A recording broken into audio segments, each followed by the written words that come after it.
वालेकुम सलाम रहमतुल्लाह व बरकातुहू। फरमाइए। हुजूर, मेरा सवाल है कि ये जो रज़ाइयत का दायरा है ये कहाँ तक है? क्योंकि मैंने एक किताब में पढ़ा है किस चीज़ का? रज़ाइयत, ये जो औरतें दूध पिलाती हैं दूसरों दूध, को। अच्छा अच्छा, हाँ। तो मैंने पढ़ा है कि हज़रत अम्मा मैं जान क्या कह रहे हैं, मिर्जाइयत कह रही हैं शायद। रज़ात कहें, रज़ाइयत नहीं। सॉरी, रज़ात का दायरा। रज़ात कहलाती है जी, दूध के बहन भाई बनना। हाँ जी। क्योंकि मैंने पढ़ा है कि हज़रत अम्मा जान ने अपने भाई मीर मोहम्मद इसहाक साहब को अपना दूध पिलाया था। ठीक।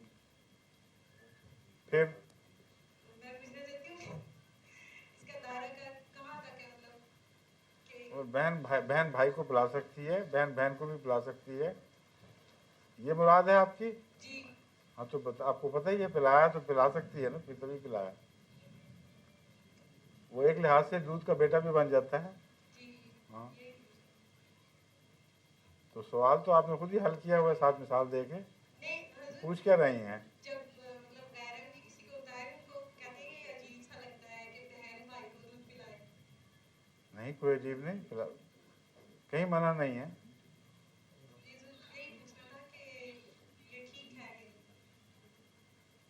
बहन बहन को भी पिला सकती है। मेरी उम्मी को मेरी मेरी खाला ने पिलाया था दूध,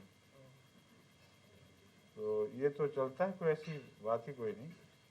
ज़्यादा पक्के बहन भाई बन जाते हैं, शुक्रिया बल्कि जनाब। माँ बेटे का रिश्ता बन जाता है एक किस्म का है।